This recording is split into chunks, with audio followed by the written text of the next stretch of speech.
Federal Drive is presented by GEHA, Government Employees Health Association, proudly providing health and dental benefits to federal employees and their families. Visit GEHA.com. The Cybersecurity and Infrastructure Security Agency has been sounding the alarm about cyber threats to U.S. critical infrastructure like power and water systems. CISA officials are particularly concerned about hackers targeting so-called operational technology or OT systems. Targeting of those systems could pose major health and safety risks. For more on what the agency is doing to combat those threats, Federal News Network's Justin Doubleday spoke with the OT cyber lead at CISA, Matt Rogers. I think there's two primary threat actors I'm concerned about, or at least categories of actor. One are these lower skill, lower sophisticated threat actors who are targeting internet exposed components. So they're finding an internet exposed OT device, they're just searching on a service like Shodan or something else. They're finding it, and then they're logging in. Maybe it doesn't have a password. Maybe it's using a default password, or increasingly, it's just using a password that's pretty simple to crack. And then they're doing that. They're messing around with the interface. And right now, they haven't caused substantial, really expensive impacts to those individual entities. But these people might get more skilled over time. And this is a sort of threat actor where it's not like more sophisticated threat actors won't use the internet exposed assets. It's just a little noisy right now. The other side of this is Volt Typhoon, more of these PRC-affiliated nation-state, high-skilled nation-state threat actors who are coming in from the IT side, compromising edge devices, dumping credentials, and then trying to then pivot into the OT network, both from a prepositioning, creating a societal panic perspective, but also from the idea of, can we exfiltrate information about the OT network so that we can do more harm and do more damage to it than just either making sure that we can execute a denial of service or making sure that we can do something much more scary and cause, real substantial harm. So, that's what I'm really concerned about. And that's why a lot of the CISA efforts are focused on, well, how do we uplift the resiliency of existing infrastructure such that even if there is a successful attack, the impact of it is lower?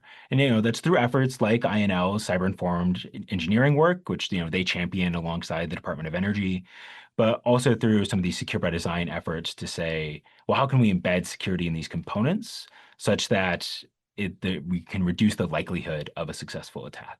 Makes a lot of sense. And Matt, from the cybersecurity perspective, I think there's a lot of playbooks out there for how organizations at this point can secure their enterprise IT. But what is the playbook for these OT systems? Yeah, we've pushed out a lot of guidance in this area, from asset inventory, sort of the high level know what you have guidance, to how do you do vulnerability management for these OT systems with tools like SSVC, which allows you to do basically a mapping of, hey, given a vulnerability, how big of a deal is it for the corresponding system to go down? Do I need to prioritize this immediately? Do I need to prioritize this later? So we have sort of that higher level guidance. For the sector-specific resilience, I really do think it comes down to the domain expertise and sort of the crown jewels of the day, because there are kind of a lot of different approaches to securing operational technology. I would say the vast majority that we see is sort of kind of a bubble method, which is this idea of, we're going to focus a lot on segmentation, and we're going to focus a lot on continuous monitoring around the edge of that perimeter of the bubble, and maybe a little bit inside of the bubble. And we're basically hoping that a threat actor isn't able to compromise the actual OT network. Now, with threat actors like Volt Typhoon, CISA is very concerned about that approach because we need more defense in depth. We need more ability to understand and prevent the impact if they actually got access to the OT network. And that's where a lot of these ideas like CIE come in. It's where we start asking more questions about, where do we prioritize monitoring? What are the crown jewels of your systems? What do you care about? I mean, like we were talking about earlier, a specific example for avionics would be, there's protocols that are still in use today, like MIL standard 1553, like ARINC 429, where a lot of them have safety protocols that are built in, where you just send a single message and all of the computers turn off.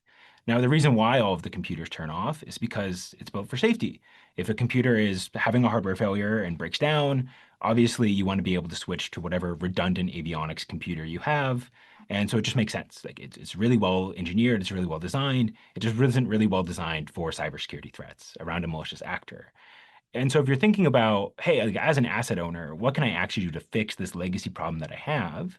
You have a couple of different options, right? You could say, well, I don't think somebody is reasonably going to get access to this network, so I'll harden the boundary points. I'll say, okay, to get access to my plane, well, it's an RF attack vector, a physical access point. Well, I've got physical security. I can harden these particular components. I think I'm good. That's one approach. You can add continuous monitoring onto the actual network itself and try to identify anomalies. Now, that might get really expensive. Or you can start doing things like ripping and replacing old components to try and actually do those upgrades. Now, that's really expensive. Most entities aren't going to get there.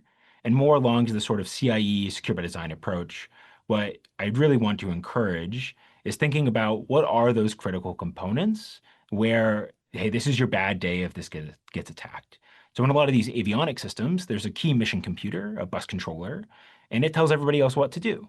And so if you are going to send any of these attacks by sending these erroneous safety messages, well, they usually originate from that singular bus controller, that singular crown jewel in your network. And so if you add a bunch of security to that singular component, well, that's a much more reasonable cost than adding, cryptographic key modules to all of your computers designed in the 1980s, right? That isn't going to go very well for most people. And so you can start thinking about where can I do these targeted small scale upgrades with, in the now, and start thinking about procurement and how do I buy myself or upgrade my existing systems in the future once I have a bit better capital expenditure window to actually do larger scale systemic upgrades. That's a fantastic example. Appreciate that. And one thing I was wondering early on, you mentioned that CISA offers free services to critical infrastructure, vulnerability scanning, and other things to help them address some of these issues. What kind of uptake have you seen on those? And are you looking to make any improvements or additions going forward? Well, we're always looking to improve our services, which may be too easy of an answer, but we do have quite good uptake for those, particularly the ones that scale better, like external vulnerability scanning. I mean, we have over 10,000 critical infrastructure entities that have signed on to those services. We're always capped out on the assessments we do every year. We basically are at the limit for our current capacity for how many we can do. But as part of a lot of these assessment modernization efforts, as part of a lot of our incident response efforts, we're actively in the process of improving the services so that they can scale to more people. Might be a lower fidelity version than sending a bunch of OT experts to your door in person, but seeing where we can actually improve and scale those offerings to give everybody a little bit more of a bit of a security insight into their operational technology network. Now, that might be through our regions, working with our cybersecurity advisors in the field. We encourage everybody to talk to their regional advisors. You go on CISA.gov/regions. It'll tell you who that is. You can get in touch there and get some more hands-on in-person help. But for the actual, deep technical in the weeds cybersecurity expertise, we're going to prioritize those to the systemically important entities. But we still have to help everybody else, right? Because it's regardless, if that critical infrastructure goes down, it's still a bad day for a lot of people.